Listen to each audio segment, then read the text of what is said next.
Ay, magandang araw po sa ating lahat. Nako, eto na po, pasabog po ni Ma'am Rowena Guanzon. Pink versus Pink po. Alam naman natin po na si Ma'am Rowena Guanzon ay malapit sa mga dilawan.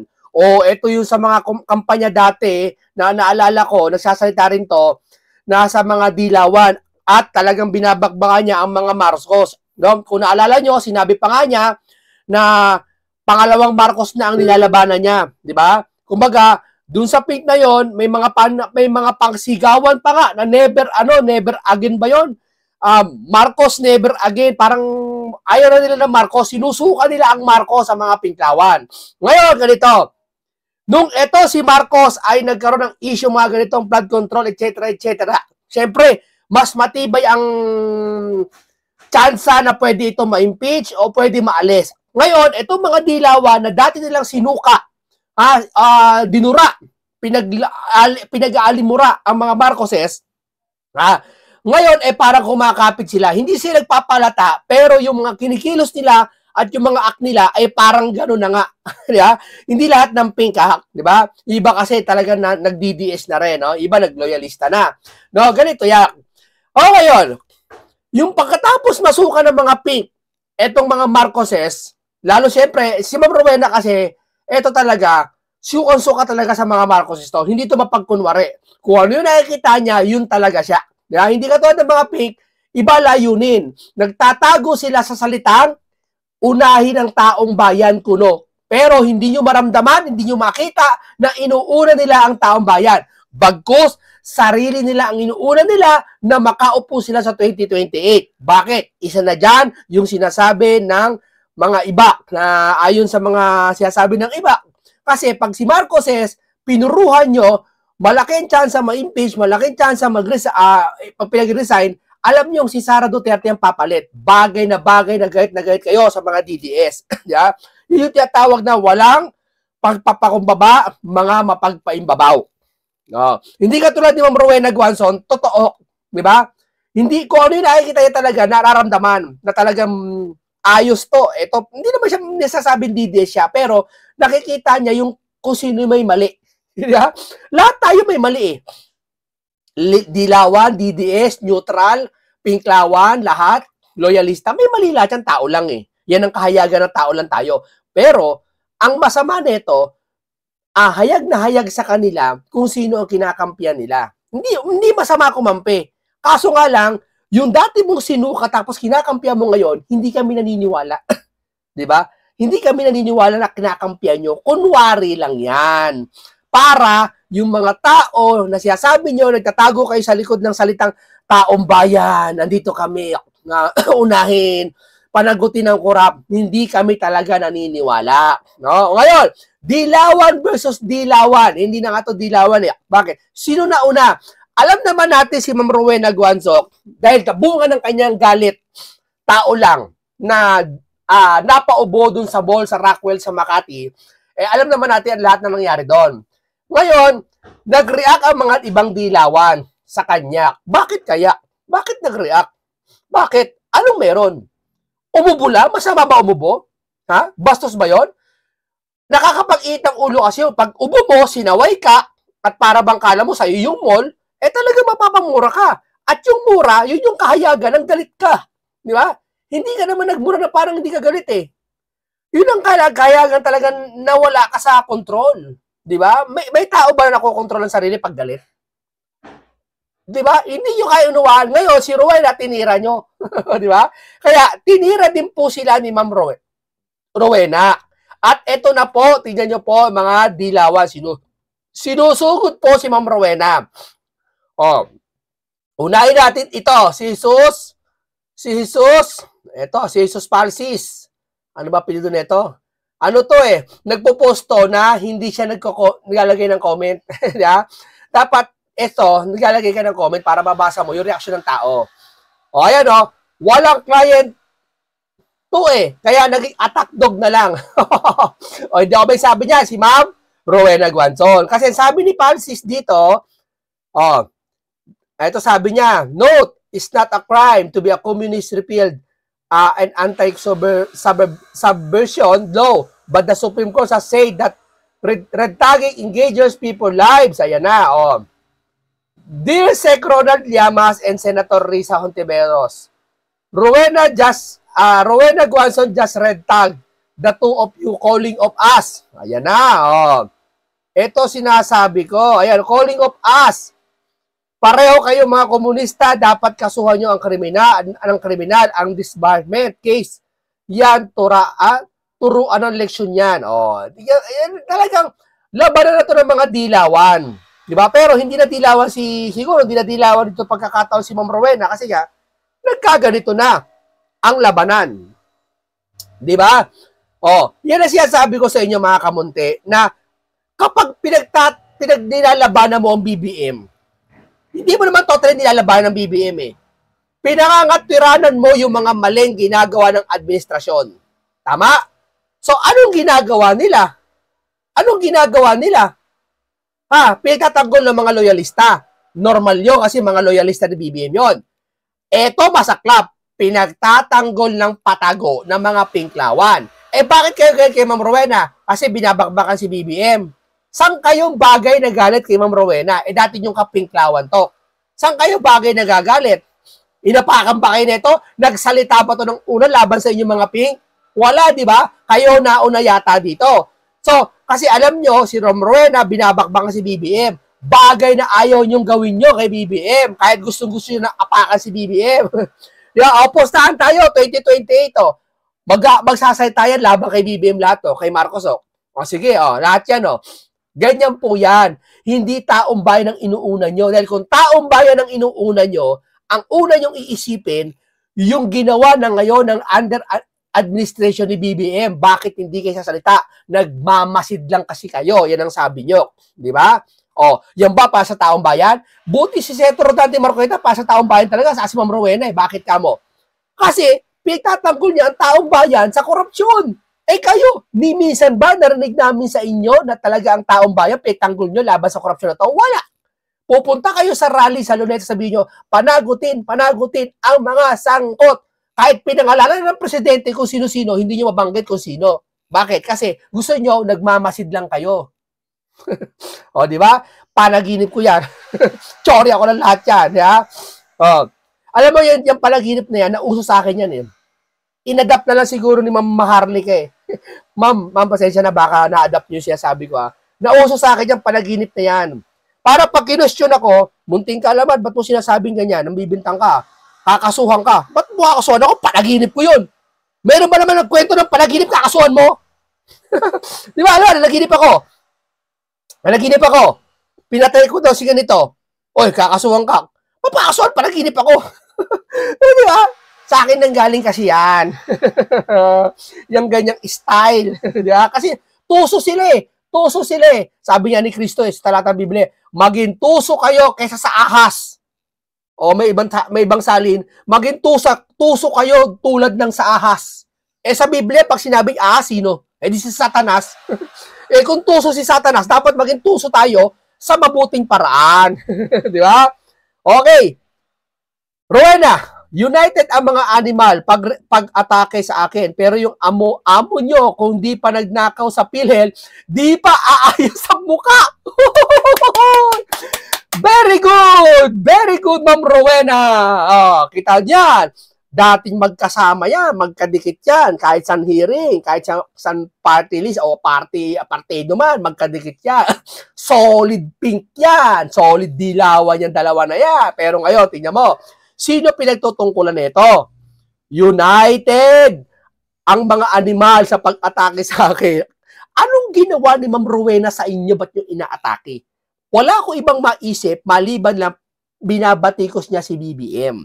Bagay siguro na ayaw nyo mangyari kasi yung pupo niya kinain nyo ni Marcos. Never again. Pero asan kayo ngayon? Pinatatanggol nyo. Bakit? Kasi ayaw nyo pumalit si Sara. Kumbaga, wala na kayo, no choice na kayo eh. No choice na eh. Dito na lang tayo kay BBM kaysa kay Sara. Di ba? Kaya lahat ng aaway kay BBM, labanan natin. Di ba? Hindi totoo lang yan. United ang mga animal sa pag-atake sa akin. Pero yung amo nyo, kung di pa nagdakaw sa pilit, di pa aayos ang muka. Ay, sakit neto.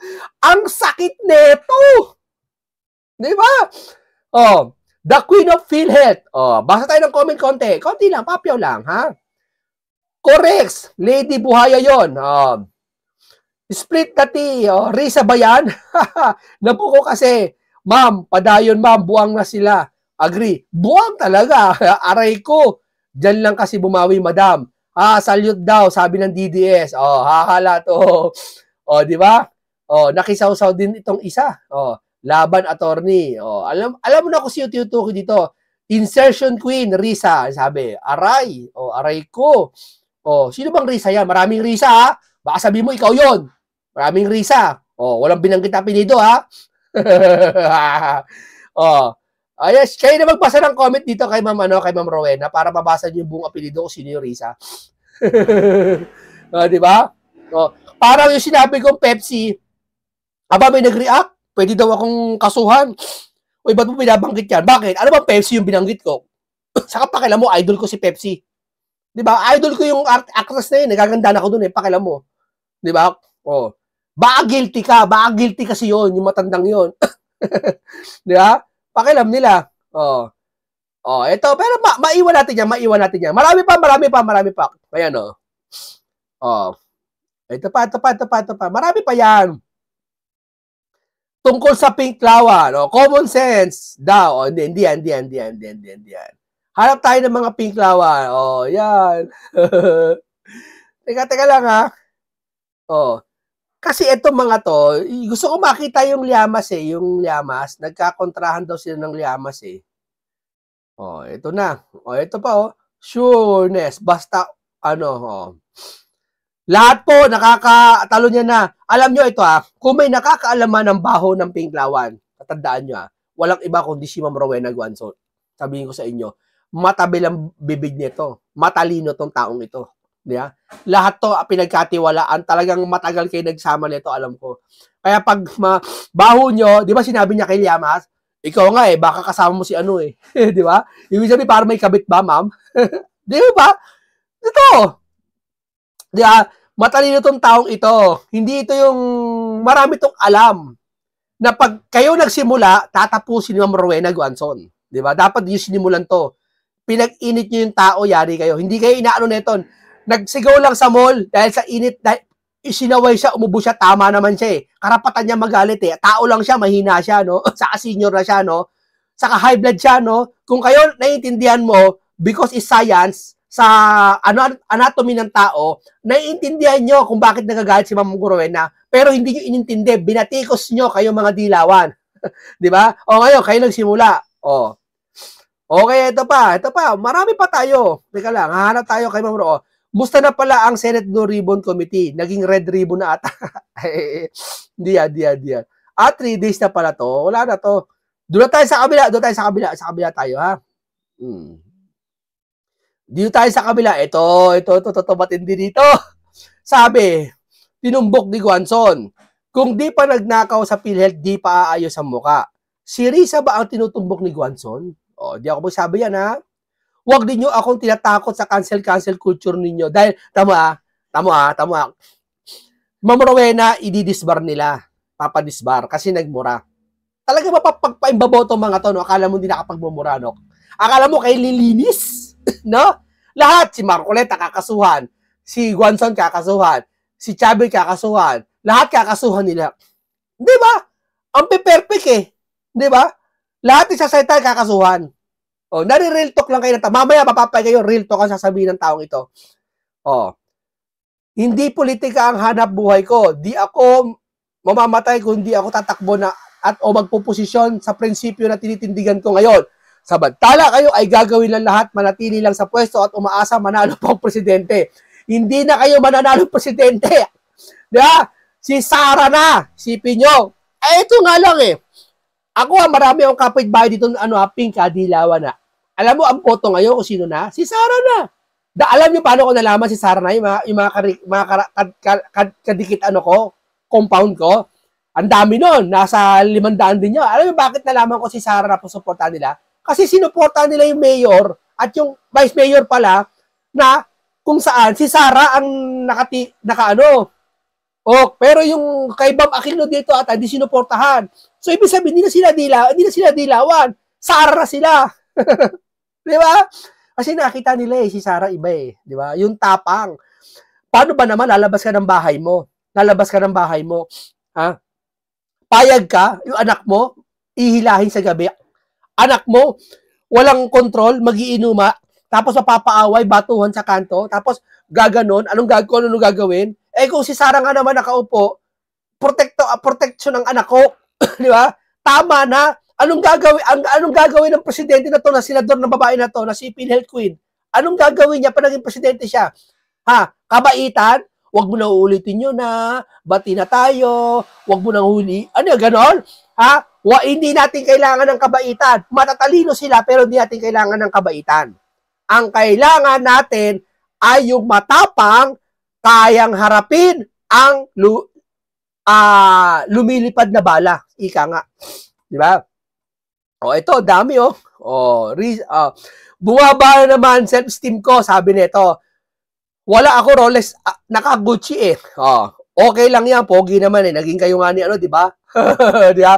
Kasi hindi nila maintindihan yung sinabi ni Ma'am Rowena Guanzon na tungkol doon sa Gucci Rolex. Yon ay salita ng isang galit na tao, ma'am, sir. Hindi yung pagmamayabang o pagmamalaki. Pag sinabi ni Ma'am Rowena yon sa oras ng masaya siya, nasa party-party siya, yun ang pagmamalaki at pagmamayabang. Halimbawa, nagsasaya si Ma'am Rowena. May Gucci ka ba? May Rolex ka? Nako, wag mo ko yabangan. Yun ang pagmamalaki at pagmamayabang. Pero kapag galit ang isang tao na sobra ang galit at nakapagsalita ng ganito, hindi to yabang. Ang tandaan nyo na, ba't hindi nyo pa alam to? Bakit ako, bata pa ako, alam ko na to. So, isa lang ibig sabihin na to, mas matalino kami sa inyo. Di ba? Totoo hindi. Pag natural, pag galit ka, ano masasabi mo? Yung iba nga, di ba, natutumba niya na yung sarili niyang anak, nataga niya, sobrang galit. Hindi ko alam ginawa ko, sobrang galit ko. Eto nga, buti niya, nagkaganto lang Rolex, Gucci lang sinabi sa inyo Mga mamahaling item lang napasumbat niya Di ba? Ito pa. Bumaba na naman. Hindi, wag yan. Ano yan, nabasa na. Doon ka sa line-up ni Hontiveros, pareho kayong komunista. Hindi ako may sabi niya ito Scoop Update PH. Binati ko si dating COMELEC Commissioner Rowena Guanzon, ang political analyst na si Ronald Llamas, matapos ito magbigay ng komento tungkol sa kanyang viral video kung saan makikita kinukumpara ni Guanzon na isang Chinese national. Ayon kay Guanzon, parehas lang sila ni Hontiveros na komunista, kaya sila yung mag-line up sa 2020 election. Doon pala sa setang komunista, hindi na sila mananalo, ma'am Kayo naman talaga, bati sila neto. Hindi sila bati. Walang bahid na pag-aaway o magiging pag-aaway man. Hindi natin nakikitaan kasi nga pareho silang pink dati. Di ba? Pero good job. Idol ko to si Ma'am Rowena kahit pink dati. Ang galing kasi magsalita Good job, ma'am. Good job. Sa Agosto ni Trililing na si Risa ang magpresidente, ba't kailangan gantuhin si BP Leni? Ginaganyan yung si BP Leni kasi alam nyo, humina si BP Leni. At hindi humina pala, malakas pa rin. Nga lang, nagkaroon kasi kayo ng interest na maging presidente. Nagkaroon kayo ng ambisyon. Kaya si Leni, iniwan nyo na lang ganito. Ayan, 5, si Risa, win na lang, tatawid next Congress. Pero parehong second term na, tapos na ang term ni 2020. Kaya either lumabas na mas mataas ang Pogawa, Senador, President o BP, mag-local na lang. Si Grace po, graduate baka, hindi, paliwanag niya lang to. Wala na yan. Okay, wala na. Dito tayo, makinig tayo ngayon dito sa video ni Ma'am Rowena Guanzon. Pakinggan niyo mabuti. Censor. They don't care. Let's back to the figure, bro. Go back to the figures, ha? Tingnan nyo kung kaya pa to ni BBM. Foreign direct investments bagsak by 40.5% this year. So, ng 2022, net foreign direct investments, US dollars 9.2 billion. 2024, 8.93 billion. August 2025, todo bagsak. 494 million. Abay, kung negosyo ito sarado nyo na yung tindahan nyo. Sobra naman, lugi ito. Ano ang foreign direct investment, di ba? Yun yung mga nagpapasok ng capital dito sa ating bansa na nagaling sa labas. Example, yung mga gagawa ng mga factory dito o kaya magtatayo ng mga hotel dito galing sa labas ng bansa ang mga kapital. 40.5% ng bagsak, halos kalahati. Bakit? Hindi ba klaro pa? Klaro na yan. Obvious na yan. Dahil sa corruption, which is already world famous na tayo. Mr. President, world famous ka na. This is the worst country sa corruption. Sa corruption index ngayon, rank 33 na ang Philippines. O, di ba? May valedictorian ka talaga, BBM. Rank 33 sa 100 countries, Top 33 sa corruption. Pero hindi lang yun. We are a poor country. We are a... itanggi mo pa to, Madam Claire. Sabi mo, pinaka-highest ang Pilipinas. Country, tapos mataas yung corruption, tapos yung mismong gumagawa ng budget natin, which is Congress, yung mismong magnanakaw sa flood control lang. Ang total ng mga infra at flood control, saka substandard na mga projects, dahil sa kickbackan, di ba ang total nila is around 1.9 trillion? Oh, ang laki nun Kasi ang budget mo sa GAA is around, 6 trillion for this year? Pero magkano doon ang binabayad mo sa utang? Dapat bayaran yung mga utang Hindi pwedeng hindi bayaran ng utang. Kasi pag hindi mo binayaran ng utang, hindi ka na makakautang ulit. And that's Secretary Recto say, out of 2.7 trillion na uutangin natin this year, 2.6 trillion of that will go to the operations of the government. Abay, mauutang pala kayo para lang isweldo nyo at papaanda rin tong gobyernong korap na ito, abay, magsasara nga kayo. Tapos, mga tao, pababayarin nyo. Dagdag na naman ang tax. Government work. Ito kasi magandang style kay Ma'am Rowena. Temo mo, ganito siya mag-setup, prangka. Real talk.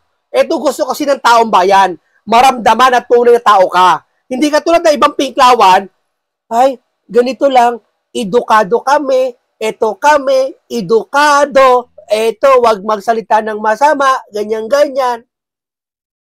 Sa Biblia, mali din yan. Sabi niya sa Biblia, sawayin mo na may kabagsikan sila. Di ba? Hindi laman na lahat ng pink. Kasi may mga pink na talagang, Employees are paying what? On the average, 32%? Flat. Yung mayayaman, nakaka-cover pa ngayon dahil sa korporasyon nila. Pero mga government employees, you cannot hide from the 32%. Tapos, nanakawin nyo lang. Hindi pa nangyari ito Noon, kikickback din sila. I'm sure, di ba? Time ni Digong, time ni GMA, time ni Pinoy, nagkikickbackan din itong mga congressman na ito. Pero now, malala na sila. Unbridled, greed. Congress became a marketplace.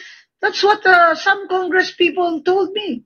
Imagine, you see them around. They're all walking around, visiting each other while the session is going on. What do you think they talk about? Whispering. Yung pala yung meron kang allocation dun sa 900,000.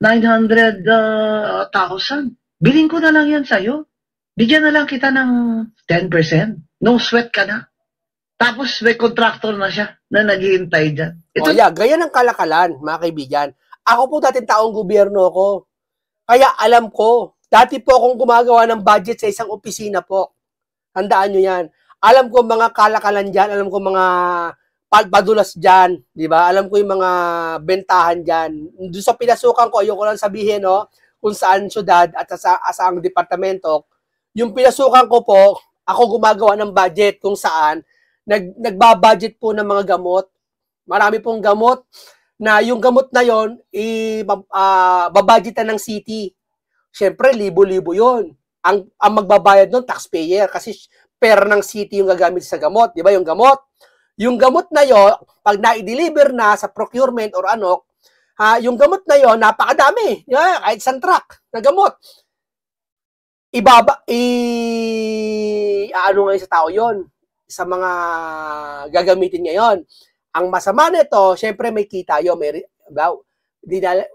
walang resibo silang binibigay pero binibenta nila. Yung perang kita na yon mapupunta sa bulsa ng department head o ng sino man, hati-hati na. Maliit na bagay lang yun ha. Pero binadgetan ng city. Ang DPWH, bago pa mag-submit ng budget nila or National Expenditure Program sa DBM and Congress, naka-embed na ang 30% na kickbackan dyan. So, everything is overpriced. That's what Leandro Legarda also disclosed, di ba? And DBM knows that. The secretary knew that. Pero ano magagawa mo kung ang Speaker of the House ay pinsang buo ng presidente? And sabi dapat hindi na pinsan o mga kamag-anak iniupo dyan. Dapat, ayun ang hirap sa inyo Marcos Kamag-anak nyo inuupo dyan, dapat walang kamag-anak. O ngayon ang problema, kaya nyo bang supilin? Parang hirap ata sa dibdib no kasi kamag-anak mo. Di ba? Chavit, Singson. Nung inimbita ko, Unity, akala ko nililisin na ng pangalan nila. Hindi, nilampasan pa niya tatay niya. Boy, nalamangan mo pa ang tatay mo. Bongga ka. Sa 27 years or so ng tatay mo, ganito lang ang nakuha niya. Ikaw, 3 taon pa lang. Bongga ka. Because the difference between Ferdinand Marcos then and Ferdinand Marcos Jr. now is Martin Luther King Romualdez. That's the difference. Because Bongbong is, is submissive. He's soft, in other words. Diba? Sabi nga, mabait nga. Kasi, diba, he's parang meek. Diba? Sa English, meek. Here comes his first cousin who will promise him na ako ang backer mo. Ako ang kapitan. Diba? I will be your whip. O, diba? So, that's the scenario. Happy naman si Bongbong because he doesn't have to lift a finger. Ang karakitan, ginawa na ni Martin Luther King. Kasama, of course, si Saldi Co. At lahat ng mga congressman dyan at congresswomen na mga korap, mga magnanakaw kayo. Ang sabi ni Vince Dizon, mga hayop. Yung sinasabi ng ating pang. Ito naman. Alam mo, sir, ito naawa na ako rito kasi stress na siya Alam mo, sir, bago tuluyan kami maawa talaga sa'yo, kung may alam ka na, sir, huwag ka naman sana maging bias. Kung may naramdaman ka kung sino, hindi na maramdaman, at nakita mo ebidensya, ikaw nag-iimbisi ka, sir, walang hapas mo ituro, sir, kahit presidente pa yan. Na talagang ito, kahayupan na ito. Hindi tao itong mga taon to. Sa Ilonggo pa, mga animal. Hurnal ka mo, huya. Wala kayong hiya. Bakit naman sila mahiya? Naging parang merkado. Sabi nga ng isang friend ko, naging Olympic Games. Nung paramihan ng kurakot. Grabe, pabilisan ng proud pa sila. Kaya yung flood control projects, ghost. Kung meron man, substandard. What do you expect? 30% ba naman ang kickback? Siyempre, ang materyales, substandard. Ito, insertions. Di ba? Ang sabi ni Diskaya, ang mga insertions, bawat congressman na naglalagay ng insertion, may 5%. Abay, bongga. Kaya kayo insertion na insertion pala. Insertion ginagawa nila sa BICAM. Yung meeting ng Senate Finance Committee tsaka House of Representatives Finance Committee. May small committee din doon sa House of Reps. Tapos, pagkatapos na pasa nila yung budget doon, aakyat na sa Senado. Tapos, magba-bicameral conference na bago na ipasa ng final. Diyan, hindi pwedeng si Senator Grace po ay magsabing wala siyang kinalaman dyan. Malaki talaga ang binabayad natin, boys, at nakakagalit yung mga nangyayari. Kaya, bato-bato sa langit talaga. Kasi bakit si Saldi Co sa appropriations share ng House of Representatives may kinalaman? Yung Senate Finance Committee chair pa kaya? Sagutin niya. Kung hindi totoo, sagutin niya. Kasi nakakapaghinala dahil tumakbong party list ang anak niya. Kaya, yan ang problema sa political dynasty. Ang hirap talaga, gaya ni Bongbong at ni Martin. Gusto talaga till the end of time, yung mga anak nila, kamag-anak nila, lahat yung pwesto. Para ano? Para ano? Not only for power. Hindi, ma'am. Yung ma'am kasi katiyan hindi masama ang political dynasty kung sa mabuting gagawin. Kasi sa Biblia, ma'am, ang utos dati, kahit hindi naman, kahit hanggang ngayon, pwede naman mas masagan. Kasi maganda yun biblical times Ang mga hari noon, magkakamag-anak, yung mga saserdote, ipapalit yung mga kamag-anak. Anak ni ganito, anak ng hari, pagkatapos anak ng anak nun. Yan ang maganda po kasi, ma'am, para mapangalagaan ng isang bayan. Kung sa mabuti gagawin, hindi nangungurakot. Pero kung sa kurakot, ma'am, hindi maganda ang dynasty. Kasi lahat sila kukurakutin yon. Kaya hindi natin pwede tayo magbitiw ng seta na pangit ang dynasty, ma'am. Maganda rin yan, ma'am, kung talagang maayos yung namumuno. But for money. How much money? They don't care if you are hungry. They don't care if the poor do not get health care. They don't care if children die because they cannot have surgery in the Philippine General Hospital or the Heart Center. They don't care. If you don't have jobs, 2 million Filipinos are unemployed. They don't care. 14 million Filipino families are hungry. Bongbong and Martin do not care. They talk about giving away all these funds as if it's theirs. Diba? Kita nyo naman si Martin, no? Bongga pa. Yung parang, yay! Gaganon-ganon pa siya. Diba? Oh, 5,000 pesos! Ginawa pang rapol-rapol yung pera natin. Hayop kayo. Bayad kami ng bayad. Pinalalabas sila, pinalilitaw nila, wala naman silang direktang sinasabi, ay pera namin yan Pero yung act mo, yung pinatutunog mo, pinalilitaw mo, na pera nyo yun. Di ba? Ano isipin ng taong bayan para iboto kayo? Ang tax, tapos ginaganyan nyo. Tapos pag nabuking kayo, masama pa kami, politika lang kami, politika, kaya kami ganyan, may pinapanigan kami. Tingnan mo, nasaan si Martin Romualdez na yun? Di ba? He's nowhere to be found. Anong klaseng investigation committee yan? Yung ICI? Nag-excuse me si Romualdez, payag naman sila. Ba, gusto pa pumunta sa ibang bansa, magpapagamot daw. Ano bang sakit mo? Sakit-sakatin ang kamay ang sakit mo wala namang gamot dyan. Dito ka lang. May gamot dyan, ma'am, humawak ng maleta. Di ba? Mawawala ka ng kamay. Paggamot, pwede na yan. Ngayon, mga kababayan, sino ang dapat managot? Yan ang tinatanong natin sa mga rally. Bakit hanggang ngayon wala pang mananagot? Kasi si Martin Romualdez ang tinutukoy na mastermind ni Zaldico. Kaya nila pinaalis si Zaldico. Ako, I believe Zaldico. Ako, I believe Gutesa kasi nag-corroborate sila ng statement ni Zaldico. Na nag-deliver sila ng... Ako, naniniwala din ako. Yung mga ayaw tanggapin nila. Lahat na lang lumabas, hindi naniniwala. Ano yung wala? Wala lahat. Pera. Mali-maleta at ilang sasakyan na pera sa bahay ni Romualdez. At sabi ni Zaldico, sa bahay ni Bongbong Marcos mismo at sa Malacanang. Saka yung 100 billion in insertions, sabi ng mga tagapagtanggol ni BBM. Bakit pa niya i-insertion yung 100 billion na yan dun sa BICAM? Kayang-kaya na namang ipasok yun sa NEP. Yung senaryo ganito, tapos na yung NEP, na-realize niya, aba, wala pala siya. Sila lang kikita, siya hindi kikita. So kaya, inutusan niya. Ngayon si DBM Secretary Amina, sabihin mo kay Zaldico, 100 billion sa akin, 25% kickback, 20 billion. Then Zaldi said that he asked the two undersecretaries in Malacanang if it's really the order of the president. And they said yes. And then he asked Martin Luther King Romualdez if this is true. And what did Martin Luther King Romualdez say? What the president wants, the president gets. Meaning he confirmed it. Zaldico, atchoy lang yun ni Romualdez. Di naman naman itsura. Milyonaryo, bilyonaryo na kontraktor doon. Gusto pa ng more money, kaya nag-party list. Yan dapat yung anti-political dynasty law. Ipasa nyo na yan, Speaker D. Saka ako, gusto ko yung ginagawa mo. Kahit ikaw din, numero 1 ka rin may political dynasty dyan. Pero, ang gagaling sa'yo. Hindi ko lang alam anong itsura ng political dynasty law na yan. It is mangled to death. No? But, at least, it's a start, diba?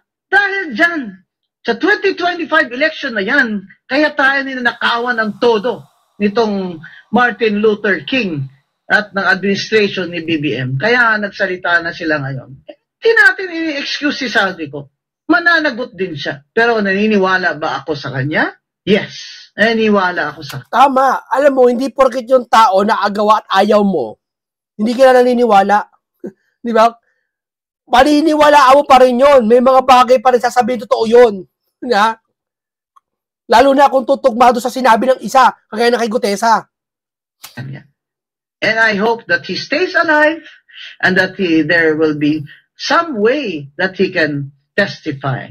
Ngayon ang sinasabi nila, bakit daw ginagawa ito ni Amy? Disclose the drug addiction of BBM. Masama siyang kapatid. Ang sinasabi nga ni Amy, uwi na tayo. Uwi na tayo. Hindi kita iiwanan kagaya ng dati na when we were in exile, I took care of you as a parent. Pagamot ka na. Hindi ba, ako, I was really moved. And I saw her, she was crying when she was reading that. Kasi, alam naman natin na wala namang kakayahan talaga si Bongbong. Even when he was growing up, when they were in exile, Amy talaga took care of her brother. For her to say that, it was really out of sisterly love. Ikaw naman kasi BBM eh. Kung ako, adik ako sa cocaine, bakit ako magpipresidente? Ano? Hello? Tapos lahat kayo, titingin-tingin. Lagi kayong ano, kung adik ba talaga ako o hindi. O, tapos pag nagiling ng air follicle, ayaw. Hindi, no? Hindi.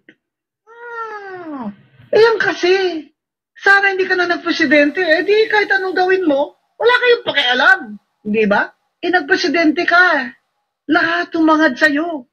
Sabihin nila, talaga itong Guanzong wala nang karespeto-respeto. Oy, nung una kaya sa interview ko, sinabi ko, Mr. President, I hope you succeed because you are in the same boat. This is also my country and I want you to succeed. 3 years. Succeed ka dyan? Tourism kulelat. Functional literacy. Maawa na kayo, 8.9 million ang Pilipinos ang functionally illiterate. Lowest full year growth rate since 2020. Corruption index, number 33 out of 100. Foreign debt, 17.5 trillion. Pero ang flood control projects at mga infra projects, kung saan nagkikickbackan up to 30%, 1.9 trillion. Ang General Appropriations Act. Grabe, no? Kung paglaruan yung kaba ng bayan, kung napunta sa tamang paraan to, sa tamang mga tao, ang Pilipinas hindi naman mahirap eh. Politiko na nagpapahirap sa atin.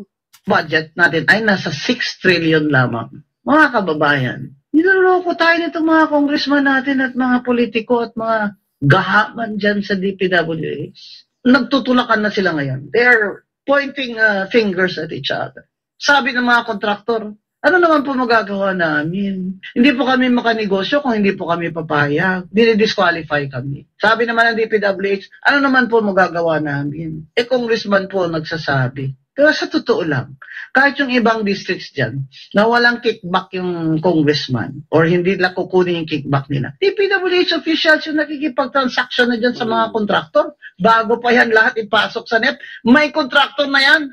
Iluloko nyo kami. Eh ngayon, booking na kayo lahat. What are you gonna do about it? Okay, hanggang dito lang po muna tayo. No? Talagang magaling talaga si Ma'am Rowena Guanzon. Talagang buko. Ito mga pinklawan na to, ano kayo ngayon? Versus Guanzon, lahat ng pinklawan. Di ba? Asar talo ngayon kayo. Di ba? Kung may alaman si Rowena Guanzon, ibubukin niya kayo. Di ba? Dito ay si Risa, sinoplak talaga niya. Di ba? Sinoplak yun. Ikaw ba naman? PhilHealth, pinag-retok. Parang pinalilitaw niya, pinag-retoke pala ng mukha. Di ba? Hindi ako may sabi niya na, ito musta na. Hindi yan. Sana ba yan? Balikan natin yun. Wala na, hindi na ano eh. Hindi na makita. Ayan, hi. Yun na yun. Hanggang dito lang po muna tayo. Paalam sa inyong lahat.